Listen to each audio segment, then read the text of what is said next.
My ex, whom I was about to propose to, cheated on me. Now she's pregnant, and so is her affair partner's side piece. She texted me saying she made a mistake and picked the wrong guy.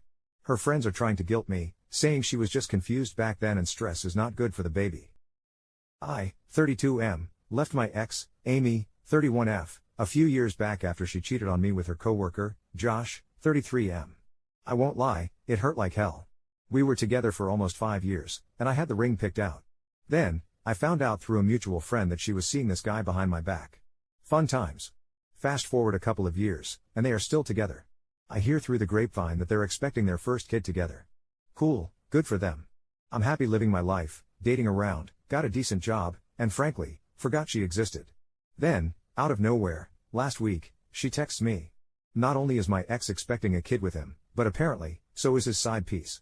Yeah, you read that right. Josh, the guy she cheated on me with, is now cheating on her.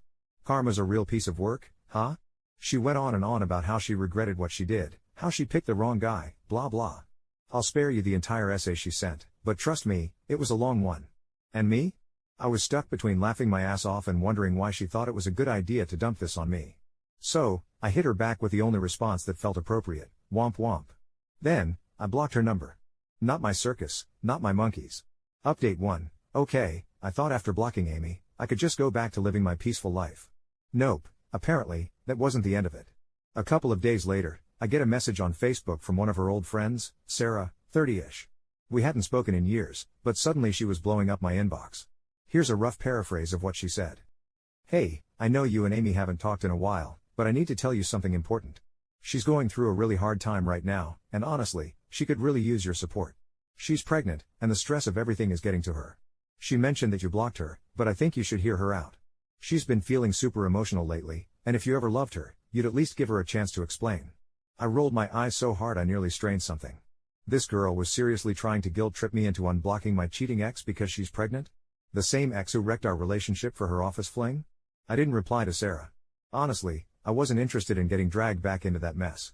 Update 2, about a week after ignoring Sarah, I started getting messages from other people. One by one, Amy's old circle of friends started coming out of the woodwork. At first, it was just Sarah, but soon it was 3 more of her friends texting me, people I hadn't spoken to in years.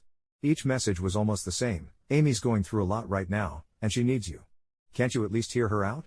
Stress isn't good for the baby. It would mean the world to her if you just talked to her. She made a mistake, but she's trying to make things right.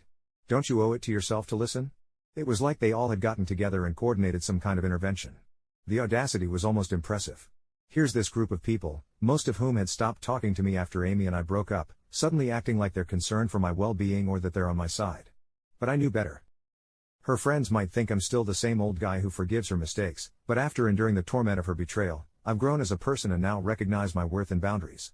Also, the thing is, none of them mentioned Joshua. They didn't even bring up the fact that he was the one who screwed Amy over this time. I don't know if it was a deliberate omission or if they were all just trying to sweep that detail under the rug. They were trying so hard to make me feel bad. Talking about how I'd always been a good guy, how Amy regretted everything, and how she was just confused back then. There were even some hints that, if I still had feelings for her, maybe I could give the relationship another shot. At that point, I couldn't decide if I was more amused or pissed off. These people were seriously trying to manipulate me into playing savior for a woman who had zero respect for me when we were together. It was almost laughable. Almost. Final update, after dealing with this nonsense for about a month, I finally hit my breaking point. Sarah, the ringleader of this little operation, sent me another long-winded message. This one was particularly manipulative. She went on about how Amy was at her breaking point and that the stress of the whole situation was becoming too much for her.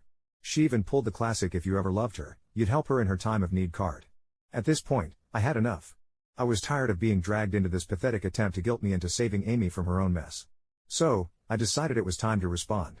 I sent Sarah a simple message back. Look, I get that Amy's going through a rough time, but that's not my problem. She's the one who made her bed, and now she gets to lie in it. Karma's a witch.